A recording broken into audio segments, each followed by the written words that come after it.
সৈফের উপর হামলাকারী শরীফুলের CCTV footage প্রকাশ্যে এলো। 9 জানুয়ারি মুম্বাইয়ের রাস্তায় শরীফুলকে বাইকে ঘুরতে দেখা গিয়েছে। হামলার সপ্তাহ খানেক আগের ওই সিসিটিভি ফুটেজ খতিয়ে দেখে পুলিশ।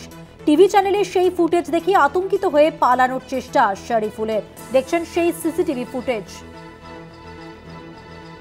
এই ফুটেজ সম্পর্কে জানবো, পুলিশ সূত্রে কি জানা যাচ্ছে তাও জানবো। আমাদের সঙ্গে টেলিফোন লাইনে রয়েছেন আমাদের প্রতিনিধি অঙ্কুর ভট্টাচার্য। অঙ্কুরদা, মুম্বাই পুলিশ সূত্রে কি জানা যাচ্ছে?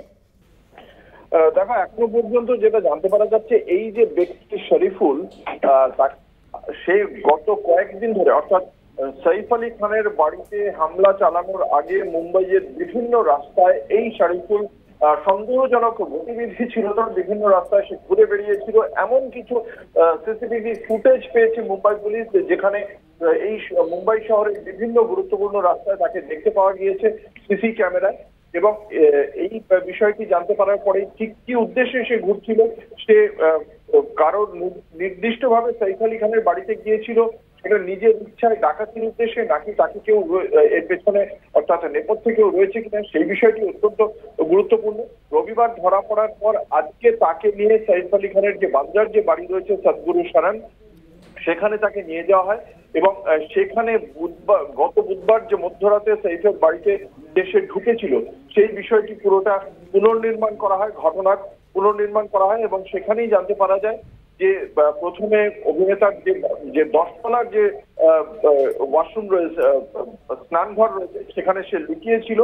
তারপরে সে ভেতরে ঢোকে এবং ওই আবাসনের যে তিনটে তলা নিয়ে সৈফ আলী খান এবং করিনা কাপুর খান থাকেন। সেখানে ওই আবাসনটিতে অন্যান্য বাসিন্দারাও যথেষ্ট গণ্যমান্য ব্যক্তি। সেখানে কি করে সে এভাবে প্রবেশ করলো, সেই বিষয়টিও তদন্তকারী আধিকারিকদের কাছে একটা গুরুত্বপূর্ণ প্রশ্ন। একটা বিষয় জানতে পারা যাচ্ছে যে প্রধান যে ফটক ছিল, সেই ফটকের যে ক্যামেরা, সেই সিসি ক্যামেরা, সেটা কাজ করছিল না। কতদিন ধরে কাজ করছিল না, কেন এমন একটি গুরুত্বপূর্ণ আবাসনে প্রধান ফটক ক্যামেরাটা কাজ করছিল, সেই বিষয়টি প্রশ্ন।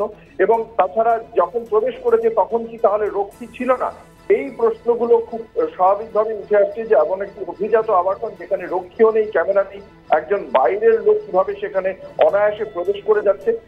তাহলে ক্যামেরা কি করে খারাপ হয়েছিল, তিনি গোটা বিষয়টি একা করেছে কিনা শরীফুল, নাকি এর পেছনে অন্য কেউ আছে, পুরো বিষয়টি খতিয়ে দেখা হচ্ছে তদন্তকারী আধিকারিকদের পক্ষ থেকে।